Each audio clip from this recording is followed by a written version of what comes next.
बुशरा अपने घर के लिए कुछ सब्जियां, राशन और चुड़ैलों की जरूरत का कुछ सामान लेने काले चुड़ैल गिलम की दुकान पर गई थी। वहां उसने गिलम और एक इंसान लड़की को एक दूसरे के प्यार में गिरफ्तार देखा। चुड़ैल दुकानदार गिलम की दुकान से मुस्कुराकर जाती इंसान लड़की को देखकर बुशरा ने उसके मन में पनप रहे प्रेम का अंदाजा लगा लिया। उसने दुकानदार से पूछा, क्या आप उससे शादी करने की योजना बना रहे हैं? इस बात के जवाब में पुरुष चुड़ैल गिलम ने अपनी निगाहें घर जा रही उस मानव लड़की से हटाते हुए अपने सामने खड़ी सड़ी हुई काली चुड़ैल से पूछा, तुम ऐसा क्यों पूछ रही हो? अगर आप उससे शादी करने की योजना नहीं बना रहे हैं तो उसे अपने पीछे लगाकर मत रखो। क्या आपने इंसानी प्रेम के अभिशाप के बारे में नहीं सुना है?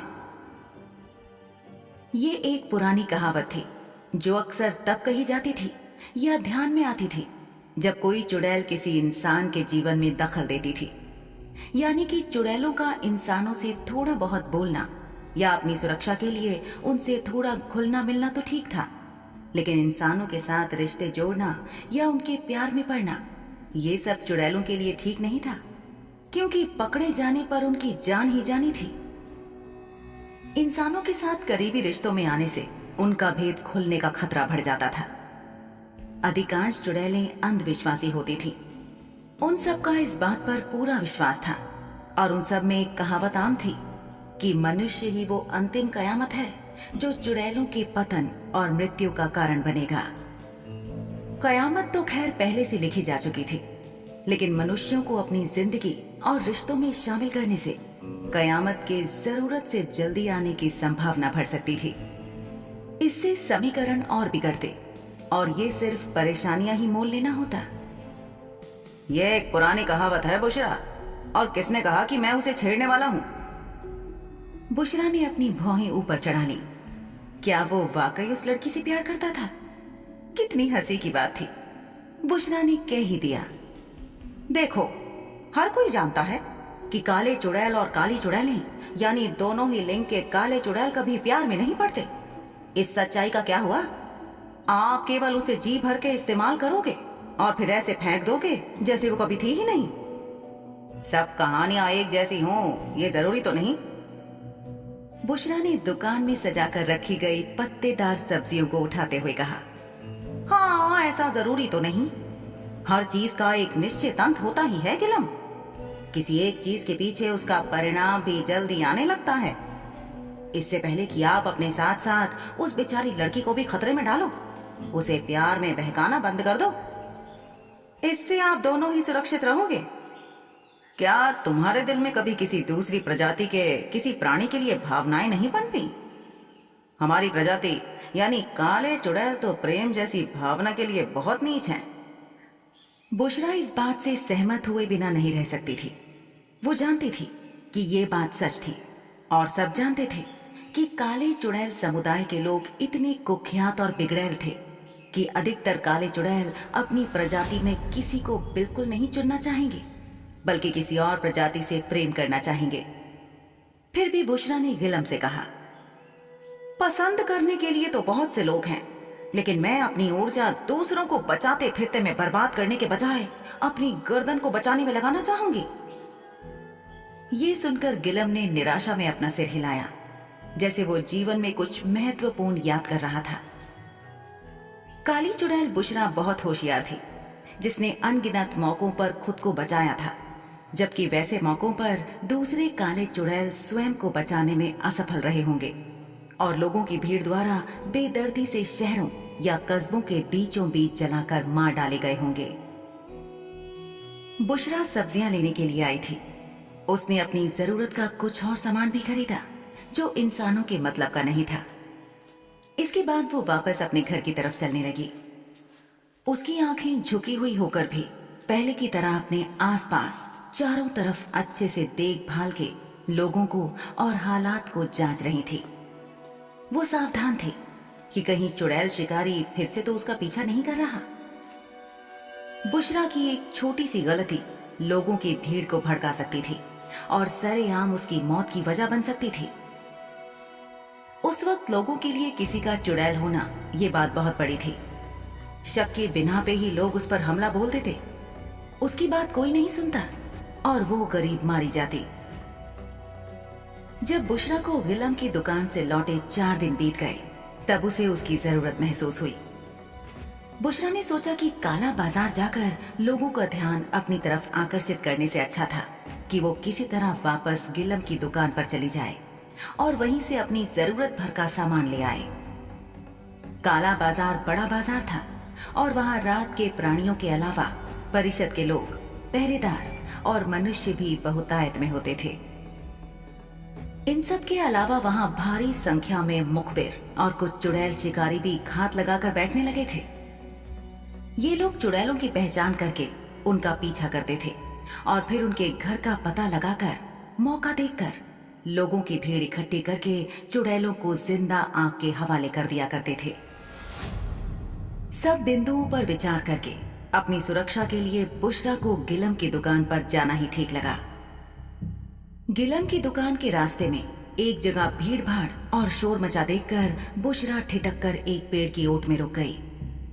वो समझना चाह रही थी कि आखिर माजरा क्या था और कहीं कोई संभावित खतरा तो नहीं था। उसने देखा कि 2 लोगों को गांव के पहरेदारों ने पकड़ रखा था। एक प्यारी सी इंसानी लड़की थी और उसके साथ जो आदमी था वो काला चुड़ैल गिलम था। एक पहरेदार ने रस्सियों से बंधे गिलम से पूछा, हमें बताओ कि तुम्हारे साथ यहाँ और कौन है? गिलम कुछ नहीं बोला और उस इंसानी लड़की ने भी ना में अपना सिर हिलाते हुए कुछ बोलने के लिए अपना मुंह खोला, लेकिन वो इतनी डरी हुई थी कि उसके मुंह से कोई आवाज नहीं निकली। जब गिलम की आंखें बुशरा से मिली तो बुशरा उसे घूरती रही और उसने सुना कि गिलम ने पहरेदारों से कहा, यहाँ सिर्फ मैं ही रहता हूँ और कोई मेरे समुदाय का यहाँ आसपास नहीं है। काली चुड़ैलें अपनी जरूरत पूरी करने के लिए या अपने फायदे के लिए किसी भी हद तक जाने के लिए बदनाम थी। कहा जाता था कि अगर उनका फायदा हो तो वो अपनी ही चुड़ैल बहनों को बेच भी सकती थी। यही वजह थी कि एक काली चुड़ैल के पकड़े जाने पर आसपास की कई और काले चुड़ैलों को पकड़ना आसान हो जाता था।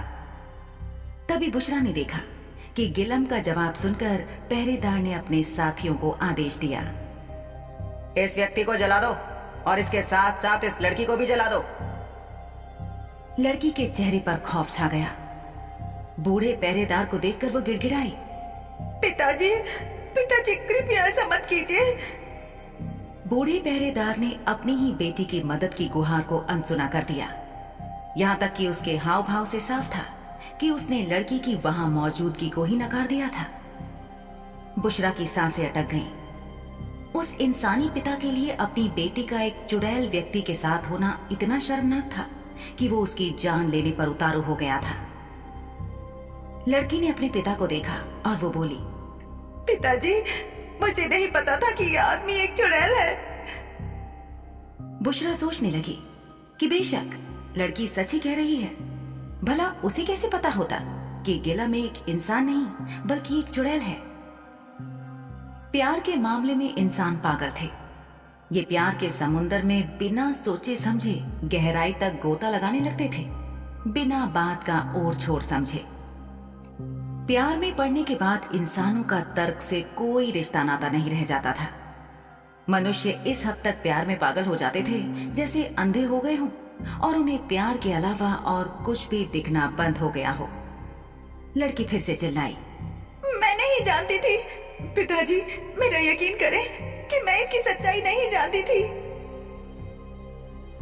लड़की अपने पिता से बात सुनने और जान बख्श देने की गुहार लगाती रही और उसका पिता उसकी उपेक्षा करता रहा। बुशरा ने काली चुड़ैल गिलम को दुखी देखा। गिलम के चेहरे से साफ जाहिर था कि अपनी प्रेमिका के बर्ताव से वो दुखी था। जो लड़की 4 दिन पहले तक उसके प्यार में दीवानी होकर फिर रही थी, उसने अब सारे गांव के सामने ये मानने से ही इनकार कर दिया था कि उसके दिल में भी गिलम के जैसी ही भावनाएं थी। इस मुश्किल घड़ी में हालांकि काला चुड़ैल गिलम अपनी सारी ताकत लगाकर अपनी प्रेमिका को बचा लेना चाहता था, पर उसका प्रेम जैसे शब्द पर से विश्वास उठ गया था। हो सकता था कि अगर वो लड़की थोड़ी और हिम्मत दिखाती तो चीजें बदल सकती थी, शायद निश्चित रूप से तो नहीं, लेकिन बचने की कोशिश तो की ही जा सकती थी। लेकिन उसके इस तरह से रिश्ते को खारिज कर देने और अपने प्यार को नकार देने से गिलम टूट चुका था। उसका दिमाग काम नहीं कर रहा था। बुशरा उन्हें बचाने के लिए कुछ करना चाहती थी, लेकिन बहुत ज्यादा वक्त नहीं बचा था।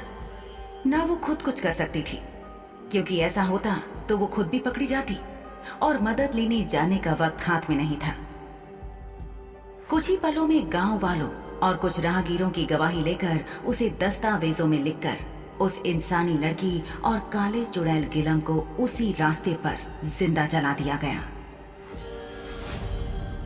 कुछ दिन पहले पार्षद शार्दुल जब सफेद चुड़ैल के साथ आए थे तो उन्होंने इसी मामले के बारे में चेताया था।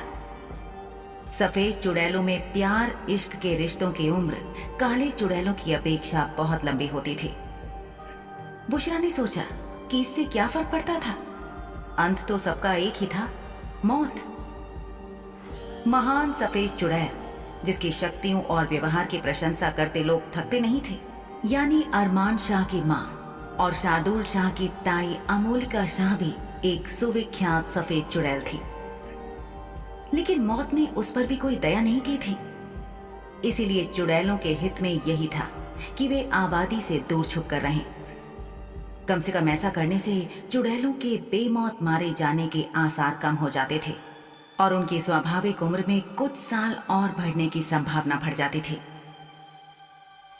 जलाकर मार डाली गई उस इंसानी लड़की को देखकर बुशरा को वहां मौजूद इंसानों की तरह कोई खुशी नहीं हुई। और गिलम, वो तो बुशरा के ही समुदाय से था और उसी की आंखों के सामने तड़प तड़प कर मर गया था। कहने को बुशरा एक काली चुड़ैल थी, लेकिन उसके दिल का एक हिस्सा नर्म था और कोमलता और दया से भरा था, जो उसे अपने समुदाय यानी शेष काले चुड़ैलों से अलग करता था। अपने घर वापस जाते समय बुशरा ने कनखियों से किसी की असामान्य हरकत पकड़ी। नबील यानी वही चुड़ैल शिकारी जो कुछ ही दिन पहले उसका पीछा करते हुए उसके घर के दरवाजे तक आ पहुंचा था और जिसे शार्दुल के कहने पर शिजा ने झूठी कहानी सुनाकर वापस भेज दिया था। वही नबील आज फिर से बुशरा का पीछा कर रहा था। शार्दुल शाह ने सच ही कहा था कि एक चुड़ैल शिकारी कभी भी किसी दरवाजे पर 2 से कम दस्तक नहीं देता था, यानी वो लौट कर जरूर आता था, क्योंकि चुड़ैल शिकारियों का संदेह कभी आसानी से मिटता नहीं था। चुड़ैल शिकारी वास्तव में परेशान करने वाले लोग थे। ये लोग हमेशा पिछली बार से बहुत ज्यादा तैयारी के साथ वापस लौटते थे। बुशरा ने अपनी सामान्य चाल से बिना कुछ भी जताए चलना जारी रखा, जैसे कि उसे कुछ मालूम नहीं चला था और उस पर नबील की मौजूदगी का कोई असर नहीं हुआ था। बुशरा के पास इस वक्त नबील पर ध्यान देने के अलावा और भी काम थे। उस दिन शिजा के शानदार अभिनय के बाद वो नबील के ना लौटने को लेकर आश्वस्त थी, लेकिन ये नबील नाम का चुड़ैल शिकारी एक जिद्दी कीड़ा था जो लौटकर फिर धमका था। बुशरा अपने घर पहुंची और उसने अंदर प्रवेश करते ही दरवाजे को अंदर से ठीक से बंद कर लिया। दरवाजे पर कान लगाकर वो बाहर की आहट लेने की कोशिश करने लगी ताकि ये पता लगाया जा सके कि नबील वही था या जा चुका था।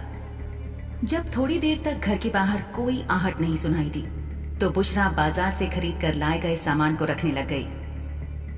आज उसने बाजार में जो कुछ भी देखा था उसका दिमाग उसी दृश्य में खोया हुआ था। थोड़ी देर बाद इसी दृश्य और गिलम व उस इंसानी लड़की के प्रेम के बारे में सोचते सोचते बुशरा का दिमाग काली चुड़ैल पत्नी और सफेद चुड़ैल पति वाले जोड़े की तरफ चला गया, यानी शिजा के माता पिता। वो सोचने लगी कि आखिर उसके माता पिता कौन थे। अगला सवाल ये था कि उसके पिता के साथ क्या हुआ और क्यों हुआ। बुशरा जानती थी कि सफेद चुड़ैलें आत्मघाती नहीं होती थी, यानी कोई भी सफेद चुड़ैल, चाहे वो पुरुष चुड़ैल हो या महिला चुड़ैल, वो अपनी जान लेने की कोशिश नहीं करते थे।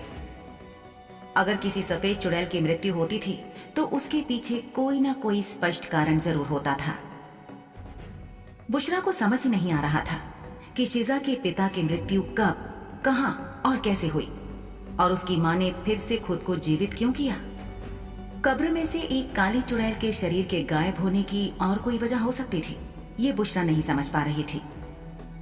ये सब कुछ किसी रहस्य की तरह लग रहा था और पता नहीं था कि असल कारण क्या हो सकता है। बुशरा उनकी कहानी के बारे में अंदाजे लगा रही थी। क्या एक काली और सफेद चुड़ैल को प्यार हुआ और उन्होंने शादी कर ली, या उनमें से एक ने दूसरे को धोखा दिया? किंवदंतियों के अनुसार धोखा देने वाली काली चुड़ैल ही हो सकती थी। जब बुशरा इन विचारों में खोई हुई थी, तभी किसी ने उसके घर के मुख्य द्वार पर दस्तक दी।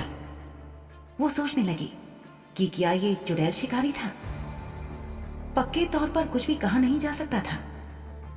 ऐसा लग रहा था जैसे वो किसी ऐसे मामले में अपनी टांग अड़ा रहा था जिससे उसका कोई लेना देना ही नहीं था। ये पहली बार नहीं था जब किसी चुड़ैल शिकारी ने बुशरा को पकड़ने या ढूंढने की कोशिश की थी। बुशरा ने सोचा कि अगर वो इस शिकारी की नाक काट दे तो शायद वो उसे सूंघते हुए उसके पीछे आना बंद कर दे और बुशरा की परेशानी कम हो जाए।